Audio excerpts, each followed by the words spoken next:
안녕하세요.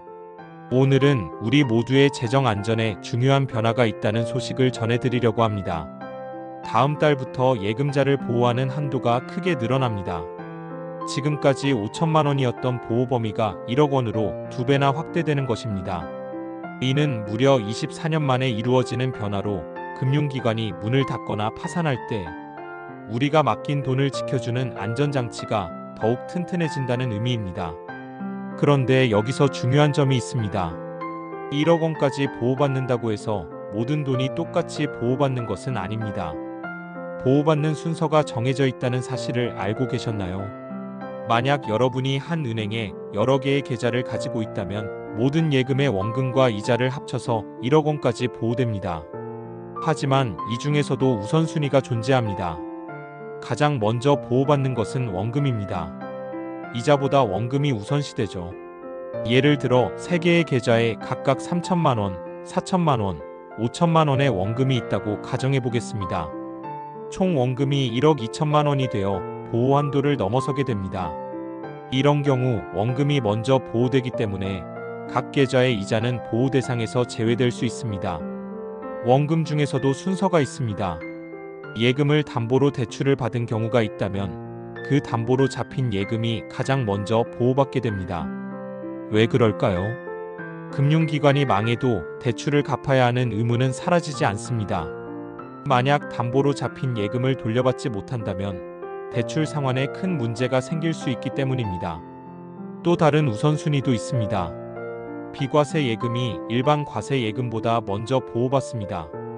이는 예금자가 실제로 받을 수 있는 금액이 더 많은 것부터 보호한다는 원칙 때문입니다. 세금을 적게 내는 예금이 실질적으로 더 유리하기 때문에 이런 예금부터 보호하는 것이죠. 이렇게 보호 한도가 늘어나면서 금융시장에도 변화의 바람이 불고 있습니다. 특히 많은 돈을 가진 예금자들 사이에서 주목받고 있는 것이 바로 저축은행입니다. 왜 저축은행일까요? 바로 금리 때문입니다. 일반 시중은행의 예금 금리가 2%대에 머물러 있는 반면 저축은행은 3%대의 금리를 제공하고 있기 때문입니다. 최근 조사에 따르면 저축은행의 정기예금 평균 금리는 2.99%로 나타났습니다. 이는 주요 시중은행보다 0.5%포인트나 높은 수준입니다. 보호 한도가 늘어나면서 이제 더 많은 돈을 한 곳에 안전하게 맡길 수 있게 되었습니다. 그렇다면 당연히 더 높은 금리를 주는 곳을 찾게 되는 것이죠. 저축은행들도 이런 기회를 놓치지 않고 있습니다. 다양한 특별 상품들을 내놓으며 고객 유치에 나서고 있는 상황입니다. 어떤 저축은행은 첫 거래 고객에게 최대 연 10%의 금리를 제공하는 특별 적금을 선보였습니다. 물론 한도와 기간에 제한이 있지만 높은 금리를 원하는 사람들에게는 매력적인 조건입니다. 다른 저축은행들도 6%대의 특별금리 상품들을 앞다투어 출시하고 있습니다. 9월부터는 이런 경쟁이 더욱 치열해질 것으로 예상됩니다. 하지만 전문가들은 단순히 금리만 보고 결정하는 것은 위험하다고 조언합니다. 금리 격차, 금융기관의 신뢰도, 상품의 구조 등을 종합적으로 고려해야 한다는 것입니다. 실제로 최근 들어 은행과 저축은행 간의 금리 차이는 예전만큼 크지 않습니다. 지난해부터 월평균 정기예금 금리 차이는 약 0.21%포인트에 그쳐 자금을 옮길 만큼 큰 유인이 되지 않는다는 분석도 있습니다. 그럼에도 불구하고 예금자 보호한도 상향은 우리에게 더 많은 선택권을 주었습니다. 이제 여러 금융기관에 나누어 맡겨야 했던 돈을 한 곳에 모아둘 수 있게 되었고, 이는 자산 관리를 더욱 편리하게 만들어줄 것입니다. 하지만 기억해야 할 것은 높은 수익에는 항상 위험이 따른다는 점입니다. 예금자 보호가 있다고 해서 모든 위험이 사라지는 것은 아닙니다.